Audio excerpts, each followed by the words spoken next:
എന്താണ് കളങ്കാവൽ? നിഗൂഢമായ ചിരിയോടെ മമ്മൂട്ടി. ഉത്തരം തേടി മലയാളി പ്രേക്ഷകർ. എന്തായിരിക്കും മമ്മൂട്ടിയുടെ കഥാപാത്രം എന്നതിനെ കുറിച്ചാണ് ആരാധകരുടെ ചർച്ച. മമ്മൂട്ടി പ്രധാന വേഷത്തിൽ വരാനിരിക്കുന്ന ചിത്രമാണ് കളങ്കാവൽ. ജിതിൻ കെ ജോസ് ആണ് ചിത്രം സംവിധാനം ചെയ്യുന്നത്. ചിത്രത്തിന്റെ പുതിയ പോസ്റ്റർ പുറത്തുവിട്ടിരിക്കുകയാണ്. വല്ലാത്ത ഒരു ചിരിയോടെയുള്ള മമ്മൂട്ടിയുടെ ഫോട്ടോയാണ് പോസ്റ്ററിൽ ഉൾപ്പെടുത്തിയിരിക്കുന്നത്. എന്തായിരിക്കും മമ്മൂട്ടിയുടെ കഥാപാത്രം എന്നതിനെ കുറിച്ചാണ് ആരാധകരുടെ ചർച്ച. തെക്കൻ കേരളത്തിലെ ഭദ്രകാളി ക്ഷേത്രത്തിലെ ഉത്സവ ചടങ്ങുകളെ പറയുന്ന പേരാണ് കളങ്കാവൽ എന്നത്. എന്നാൽ അതുമായി ചിത്രത്തിന് ബന്ധമുണ്ടോ എന്നത് വ്യക്തമല്ല.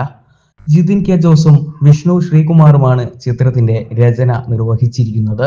എക്സിക്യൂട്ടീവ് പ്രൊഡ്യൂസർ ജോർജ് സെബാസ്റ്റ്യൻ, ഛായാഗ്രാഹണം ഫൈസൽ അലി, ചിത്ര സംയോജനം Praveen Prabhakar, line producer Sunil Singh, production controller Aroma Mohan, production designer Shaji Naduvil, chief associate director Bose, makeup Amal Chandran, വസ്ത്രാലങ്കാരം Abhijith C, stills Nithad, publicity designs Antony Stephen, digital marketing Vishnu Sugathan, overseas distribution partner Truth Global Films. വിനായകനും മമ്മൂട്ടിയും ഒന്നിക്കുന്ന ചിത്രം എന്ന നിലയിൽ നേരത്തെ തന്നെ വാർത്താ പ്രാധാന്യം നേടിയ ചിത്രമാണ് കളങ്കാവൽ.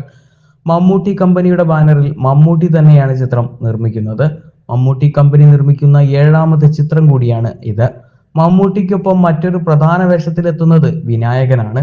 കുറുപ്പ് എന്ന ചിത്രത്തിന്റെ സഹരചയിതാവായിരുന്നു ജിതിൻ കെ ജോസ്. റോഷാക്ക്, നൻപകൽ നേരത്ത് മയക്കം, കണ്ണൂർ സ്ക്വാഡ്, കാതൽ, turbo, Dominic and ladies purse എന്നിവയാണ് ഇതുവരെ മമ്മൂട്ടി കമ്പനിയുടേതായി റിലീസ് ചെയ്ത ചിത്രങ്ങൾ.